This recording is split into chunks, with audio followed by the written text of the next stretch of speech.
dalam Tuhan.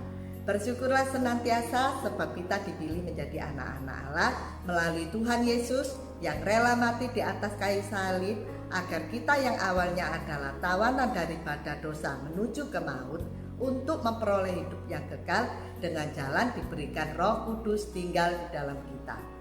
Renungan harian hari ini di dalam Roma pasal 8 tentang hidup oleh Roh. Dikatakan bahwa barang siapa yang tidak memiliki Roh Allah, maka dia bukan milik Kristus.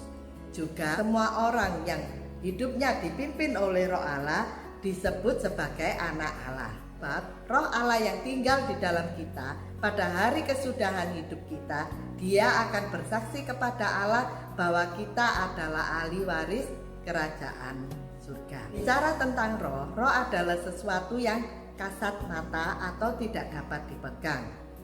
Tetapi Allah berjanji untuk menyertai kita sampai pada hari kesudahan hidup kita dengan jalan roh itu tinggal di dalam kita.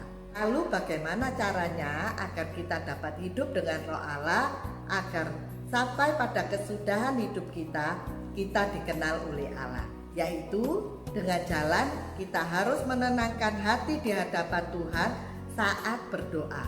Sebab tubuh kita ini penuh dengan keinginan daging, sehingga pikiran kita pun akan melayang-layang ketika kita berdoa.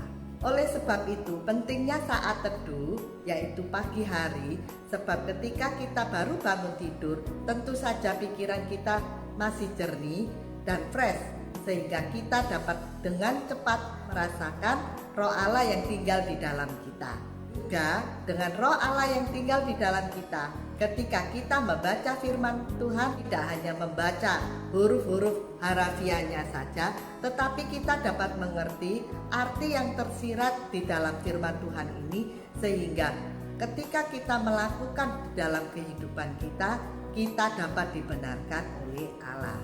Dengan jalan yaitu kita bisa memberi tanda-tanda kepada orang di sekitar kita bahwa kita memiliki buah roh yang dapat kita baca di dalam Galatia pasal 5 ayat 22. Lalu melalui hidup yang berkenan kepada Allah, maka roh yang tinggal di dalam kita akan bersaksi pada Allah sampai pada kesudahannya, yaitu dapat kita baca di dalam Roma pasal 8 ayat 16 sampai selesai, yang berbunyi, Roh itu bersaksi bersama-sama dengan roh kita bahwa kita adalah anak-anak Allah.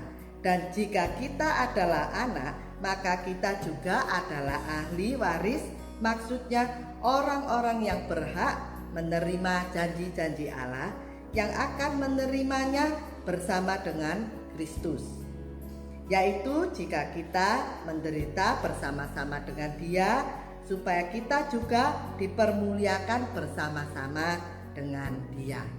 Jadi Bapak Ibu, melalui renungan harian hari ini kita mau introspeksi diri. Apakah roh yang tinggal di dalam kita ini sudah dapat bersaksi kepada Allah bahwa kita anak-anak Allah? Kalau belum, marilah kita bersama-sama terus giat bersekutu agar roh yang tinggal di dalam kita begitu kuat sehingga memampukan Dia bersaksi di depan Tuhan bahwa kita adalah ahli waris kerajaan surga.